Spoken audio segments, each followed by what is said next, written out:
entreprise du jour, c'est Marketing Méditerranée, la junior entreprise la plus primée d'Europe et qui réalise un chiffre d'affaires de 350 000 €. Avec nous sur le plateau ce matin de Direct Marché pour nous en parler, deux membres de son conseil d'administration, Jean Thurière et Julien Vacher. Bonjour. Bonjour. Alors pour commencer, pouvez-vous nous expliquer ce qu'est une junior entreprise et combien y en a-t-il en France? Oui, alors pour contextualiser, les junior entreprises, c'est 180 structures en France pour 20 000 étudiants et 8 millions d'euros de chiffre d'affaires. Donc le principe de la junior entreprise, c'est des étudiants qui font partie justement d'une association dont le but est justement de réaliser et de vendre des études à des entreprises. Donc cela en fonction justement des écoles dont ils font partie, que ce soit des écoles d'ingénieurs, des écoles de commerce ou que ce soit dans un domaine biologique ou pharmaceutique. Alors revenons à Marketing Méditerranée. Depuis quand existe-t-elle et quelle est son activité principale ? Alors nous existons maintenant depuis presque 50 ans. Marketing Méditerranée, c'est la junior entreprise de l'école de commerce Cage Business School à Marseille. Nous fonctionnons finalement comme un cabinet de conseil et institut marketing. Nos core business sont la communication, l'accompagnement stratégique ou les études marketing. Et finalement, qu'est-ce qui fait notre différence? C'est la possibilité de réaliser 70 études par an pour un chiffre d'affaires avoisinant les 350 000 €, mais également la possibilité de travailler pour tout type de groupe, comme vous pouvez voir sur la vidéo, Aéroport Marseille-Provence, L'Oréal ou Airbus. Et notre singularité, nous sommes la junior entreprise la plus titrée de France et d'Europe. Des prix qui sont décernés par nos partenaires, donc BNP Paribas, Alten, EY et Engie.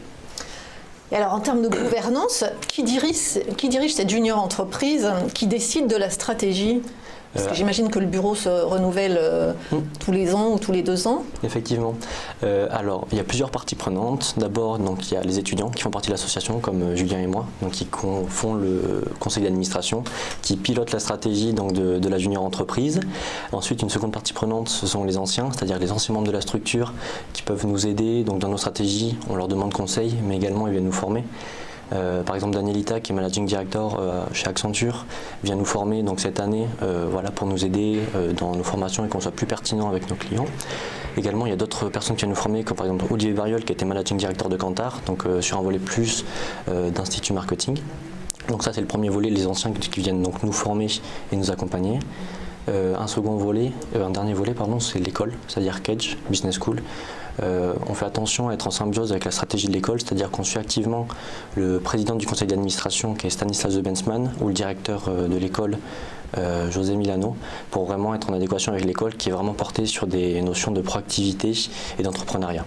Mais aucun n'a un droit de veto sur la stratégie. Non, nous sommes totalement autonomes. D'accord.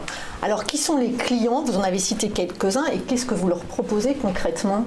Alors, nous travaillons pour tout type d'acteurs. Nous travaillons aussi bien pour des grands groupes, des PME, des start-up et aussi des collectivités publiques.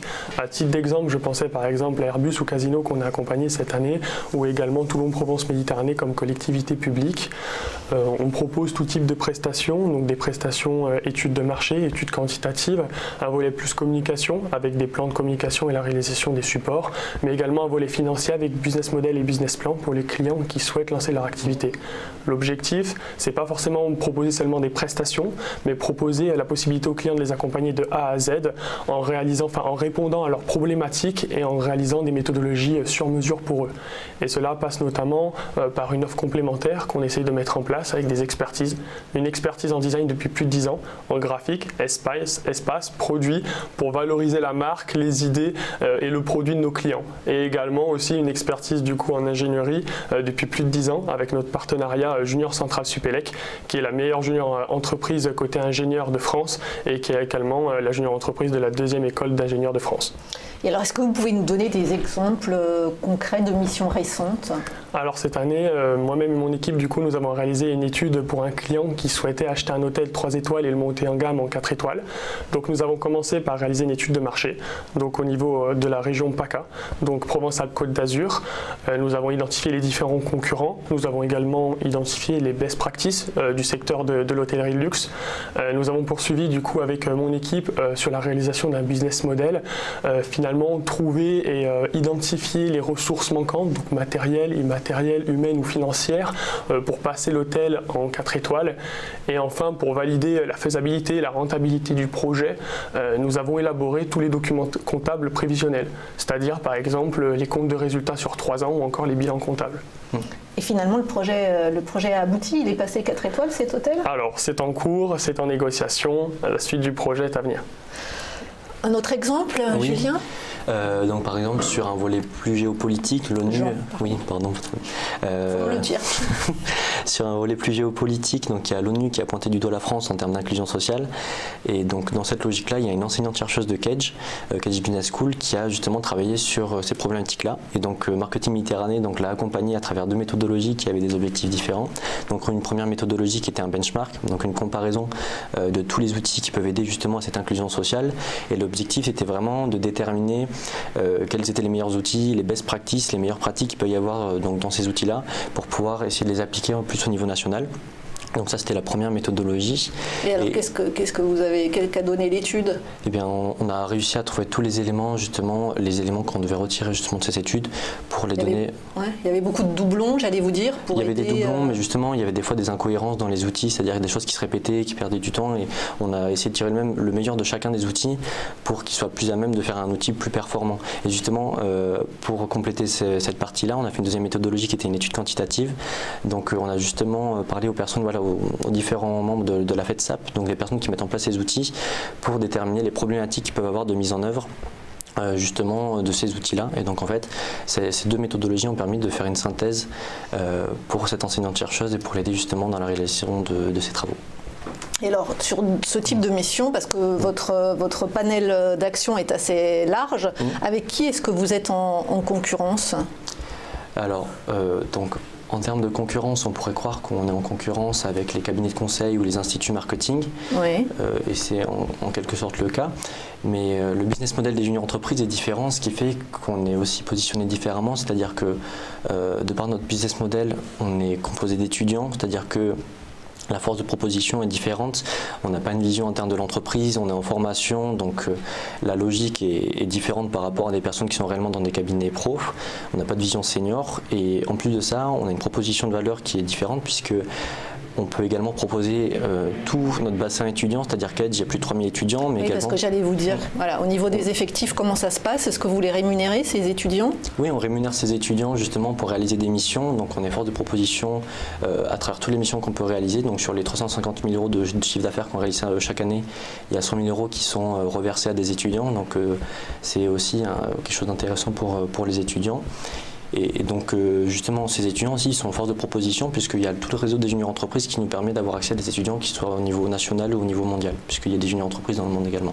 Et alors au niveau tarif, alors j'imagine qu'avec les autres juniors entreprises, vous êtes en phase au niveau tarif, mais si vous êtes en concurrence avec un cabinet d'audit ou avec une agence marketing, là vous êtes bien en deçà de leurs tarifs à eux, non? Alors je suppose que je ne connais pas leurs tarifs, mais je suppose qu'on... Vous n'avez pas fait d'études de marché? On a regardé, mais on n'a pas leur tarif exact, mais bien sûr qu'on n'a pas le même tarif qu'un cabinet professionnel.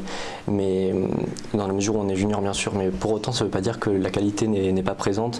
Enfin, par exemple, on est certifié ISO 9001 depuis plus de 15 ans, et donc il y a voilà, toutes ces notes de qualité qui montrent que bien qu'on soit des étudiants, on est capable de rendre des livrables tangibles et de qualité. Alors le chiffre d'affaires de Marketing Méditerranée s'élève à 350 000 €, vous l'avez dit, c'est quand même important. Quelle est la prochaine étape? C'est l'international, et est-ce que c'est possible avec le statut de junior entreprise? Alors effectivement, 350 000 €, c'est tout d'abord grâce à notre écosystème, donc régional et aussi territorial. On essaie vraiment de s'immiscer auprès des acteurs du coup de notre territoire, et l'objectif d'internationalisation a été pensé, c'est un objectif qui a déjà été réalisé et un objectif qu'on continue de poursuivre.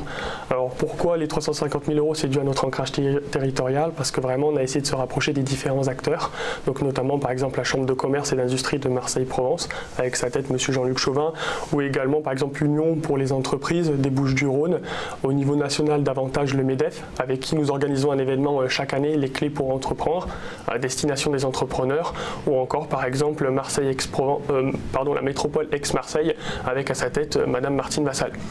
Après, vraiment, on a cet objectif, il a déjà été pensé de s'internationaliser. C'est passé notamment par la réalisation de partenariats, environ 15 partenariats à l'échelle européenne. Avec d'autres juniors entreprises. Exactement. Par exemple, en Espagne, Juventud, ou encore Jamie Bocconi en Italie. Même en Europe de l'Est, par exemple, avec la meilleure junior entreprise polonaise qui s'appelle Conquest. Et même pour s'affranchir finalement de ces frontières européennes, Marketing Méditerranée a créé ses propres junior entreprises au-delà de ses frontières, dans les pays où le concept est moins développé, est moins connu. Notamment, on pense à Marketing Méditerranée Tunisie, qui aujourd'hui existe depuis plus de 13 ans, qui est la meilleure junior entreprise de Tunisie et qui réalise un chiffre d'affaires tout à fait correct pour 20 études par an avec un taux de satisfaction très élevé. Voilà. Et c'est vraiment une stratégie qu'on poursuit. Notamment, actuellement, on est en train de créer une junior entreprise au Sénégal sur le campus de Catch Business School Dakar. Et sur les grandes entreprises, les grandes universités ou les grandes écoles américaines et britanniques, vous les avez approchés. Il y a une volonté de nouer des partenariats ou ils se suffisent à eux-mêmes? Tout à fait. Alors, on a déjà des partenariats avec des junior entreprises du Royaume-Uni, notamment WBC. Aux États-Unis, le concept de junior entreprise existe et je pense qu'effectivement, ça sera un objectif à venir d'internationalisation de notre junior entreprise, d'essayer d'aller voir du côté des États-Unis. Un dernier mot pour conclure, Jean? Oui, donc n'hésitez pas si vous avez des questions, parce que 10 minutes c'est peut-être sommaire pour présenter donc la junior entreprise. Si vous avez d'autres questions, à revenir vers nous. On sera très heureux de répondre aux curieux sur toutes les interrogations qu'ils peuvent avoir sur la junior entreprise.